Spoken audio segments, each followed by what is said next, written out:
Bonjour et bienvenue sur la chaîne. Vous avez déjà entendu parler des intelligences artificielles, mais vous y comprenez rien. En voici une nouvelle qui est capable d'écrire très bien. Elle s'appelle Claude et non, c'est pas votre collègue de la machine à café. Allez, on va sur le PC. Donc nous voici sur le PC, toujours pareil. Je vous invite à aller sur Google Chrome. Vous tapez Claude comme le prénom. C'est une intelligence artificielle de texte. Voilà, on va ici et elle est capable d'écrire très bien. Donc là, toujours pareil, on crée un compte gratuit, on passe par le compte Google, mais vous pouvez aussi utiliser votre email si ça vous intéresse plus comme ça. Moi, je passe sur Google Chrome. J'accepte aussi les cookies parce que j'aime ça, peut-être un peu trop. Créons votre compte, quelques éléments à examiner, on accepte les conditions, on s'abonne aux emails, on sait jamais, il peut y avoir des bonnes offres à lire. Ma date de naissance. Voilà.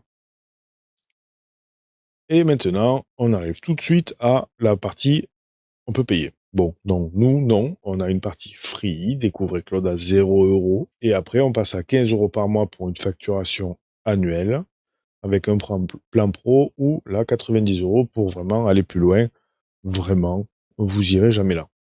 Nous, on utilise Claude gratuitement et grâce à lui, on va pouvoir discuter avec sur une page web, sur une application de votre iPhone ou sur votre téléphone Android. On va pouvoir rédiger, éditer et créer du contenu texte. Donc, vous allez pouvoir faire, par exemple, de l'écriture littéraire. Vous allez pouvoir faire des poèmes, des chansons, remplir des formulaires ou des tâches administratives, répondre à des messages, ou même créer du contenu pour des fiches produits. Si vous avez un e-commerce, par exemple, ça peut être pratique. Vous pouvez aussi lui donner du texte à analyser, c'est écrit ici. Vous pouvez aussi donc lui donner du texte à analyser. Il va pouvoir vous corriger, vous le traduire, vous le reformuler. Télécharger des images pour lui donner du contexte, pour qu'il comprenne un petit peu mieux ce que le rapport entre l'image et le texte que vous lui donnez.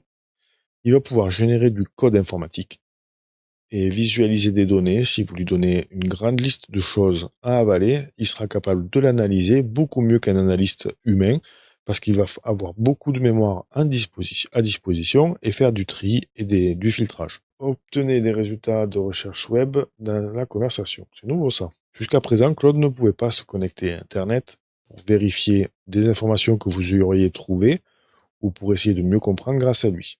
Maintenant, c'est la nouveauté de Claude. On va pouvoir aller sur Internet il va être capable d'aller sur Internet pour se sourcer, et ça peut être intéressant. Donc, on utilise Claude gratuitement. Ici, voilà. Je suis votre assistant IA pour réfléchir, créer et apprendre. Curieux, n'hésitez pas à demander. Discutez avec moi de tout, des demandes simples aux idées complexes, je suis prêt à aider au sens propre. Donc, les intelligences artificielles, systématiquement, sont capables de communiquer avec vous avec un rapport simple de discussion en général. Euh, on les connaît jamais trop bien. Et ce qui généralement vous limite, ce sont vos propres demandes. Parce que vous estimez qu'en fait, cette IA n'est pas spécialement capable de faire ci ou ça. N'hésitez pas à lui demander de vous faire une liste de ce qu'elle est vraiment capable de faire. Vous pourriez découvrir nativement des choses que vous n'auriez pas pu imaginer. Là, il est conçu pour vous aider, jamais vous nuire. Donc son but, c'est de faire mieux. Hein. Et là, on va laisser Claude s'améliorer pour tous, c'est-à-dire que toute l'expérience qu'il va acquérir grâce à vous et grâce au travail que vous allez faire avec lui, elle sera bénéfique pour tout le monde. Donc, comme moi, je compte pas envoyer de données personnelles ou économiques, quoi que ce soit, pas de souci. Avant de commencer, comment dois-je vous appeler? Alors, je m'appelle Christophe. Et lui, c'est Claude. Qu'est-ce que je voudrais faire? Vous voyez, on a différentes rubriques. Moi, je vais faire de la rédaction de contenu. On peut commencer déjà tout de suite un projet. Écrivez quelque chose avec la voix de mon personnage historique préféré. Oula. Ou créez des explications techniques. Mais moi, j'ai mon propre sujet. Donc là, on retrouve l'interface qui ressemble toujours plus ou moins à la même chose.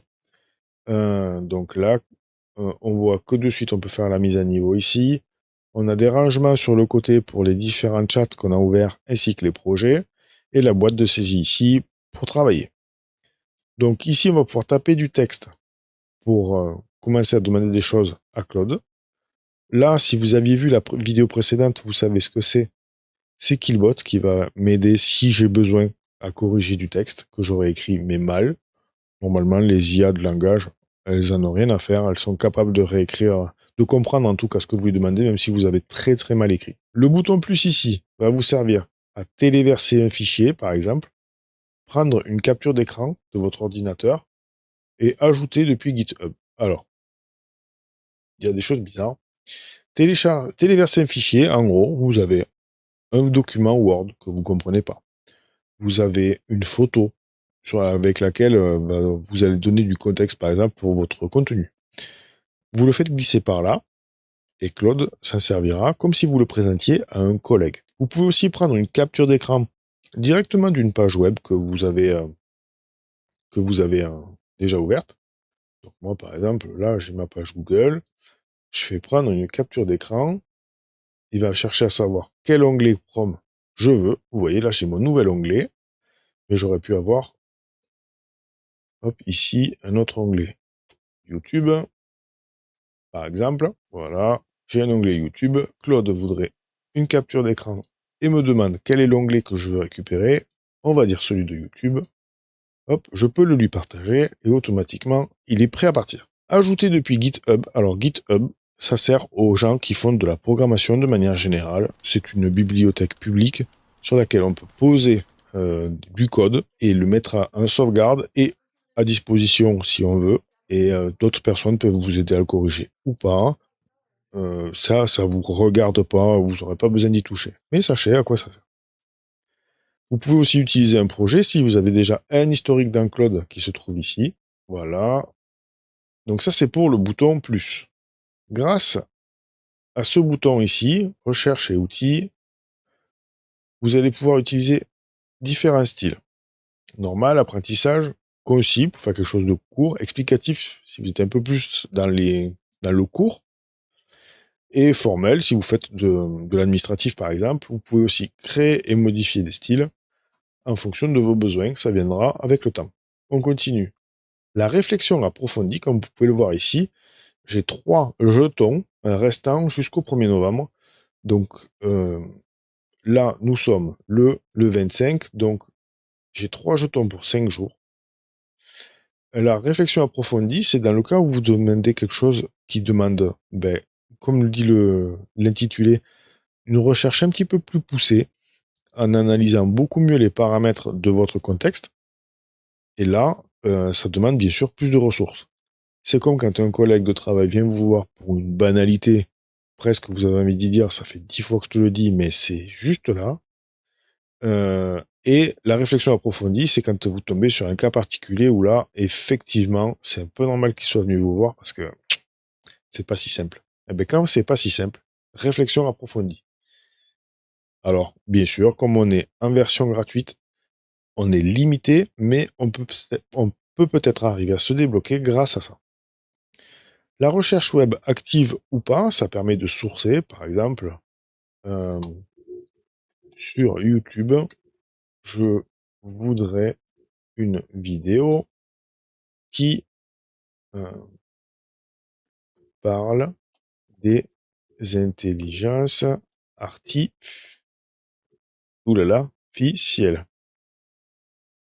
Bon, j'ai mal écrit, mais c'est pas grave, je vais lui soumettre, même sans corriger avec Killbot. Et là, je vais chercher des vidéos YouTube récentes sur l'intelligence artificielle pour vous. Vous voyez? Ça, c'est la nouveauté. Donc, là, il a 10 résultats en tapant la recherche et il vous propose différentes vidéos de différentes chaînes ou différentes sources comme le Journal du Geek, digimedia.be, Siècle Digital, Tom's Hardware, Metricool, Cybersécurité, 24 Matin, voilà. Donc que des ressources plutôt connues en général. Et après, il va vous donner, pour regarder des vidéos YouTube sur l'intelligence artificielle, je vous recommande de chercher directement sur YouTube avec des termes comme, voilà, il vous propose des différents choix, différentes approches. Voilà. Vous pouvez bien sûr ici juger des résultats ou les relancer si vous n'êtes pas du tout convaincu, par exemple. Et si ça vous a complètement convaincu, vous pouvez par exemple les copier et les coller ailleurs pour l'imprimer par exemple ou le réutiliser plus tard. Parce que là, c'est un résultat de recherche. Mais si c'est du contenu texte, forcément, ça ira peut-être dans Word.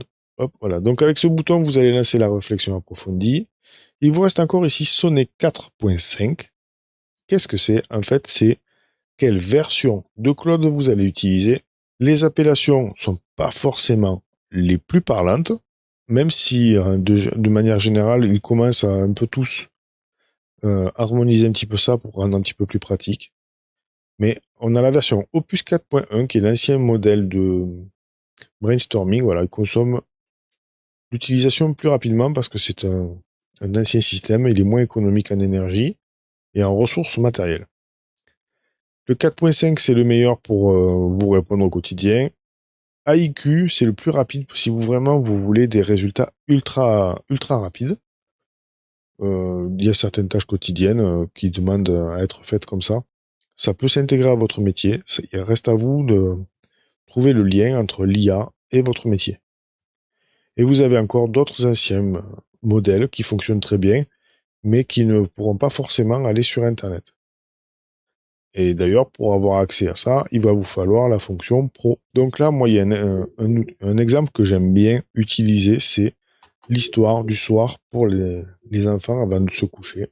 Donc, écris-moi une histoire du soir à base de licorne, princesse, château et arc-en-ciel. Bon, je fais volontairement des fautes, hein. Et vous allez voir que le château, il va très bien l'avaler. Les IA, pendant que ça charge, ne vous jugent pas. Même si vous lui titillez sur la façon dont vous avez écrit, comme moi, là, écris-moi, l'accord, il est cassé, il va faire comme si vous lui en parliez pas. Il veut surtout pas vous vexer. Pendant que ça génère, vous voyez d'ailleurs que ça va quand même assez vite, je vous invite à mettre un pouce, à vous abonner et à mettre la cloche, comme ça vous raterez rien des prochaines vidéos. Donc voilà, l'autre histoire est déjà publiée, elle est plutôt copieuse. La princesse et la licorne arc-en-ciel. Il était une fois dans un royaume lointain, perché au sommet des nuages, un magnifique château aux tours scintillantes. Ce château s'appelait Luminéa et il brillait de mille feux sous les rayons du soleil. Voilà.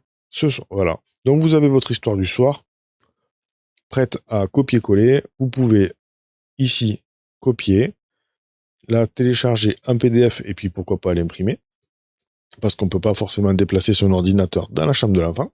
Par expérience, ChatGPT est capable de faire ça aussi, mais Claude est beaucoup plus intéressant. Mes 3 filles se servent de Claude pour lire. Elles s'auto-créent des histoires dans des thèmes qui leur plaît, et elles génèrent la suite et la suite de l'histoire. Donc ça fait un livre vivant. Moi, on peut me dire que la littérature, ce sont des grands auteurs. Moi, je crois surtout que l'intérêt, c'est qu'elles puissent lire. Savoir que vos enfants aiment lire et qui créent eux-mêmes leur propre histoire, est-ce que ce serait pas plus intéressant qu'un livre qui est complètement figé dans l'histoire? Dites-moi en commentaire ce que vous pensez de ce point de vue. Ça se passe juste en dessous. Et on se retrouve bientôt pour une prochaine vidéo sur les intelligences artificielles. Salut! Ah, j'ai oublié, la petite histoire. Je vous mets un lien en description pour pouvoir la télécharger.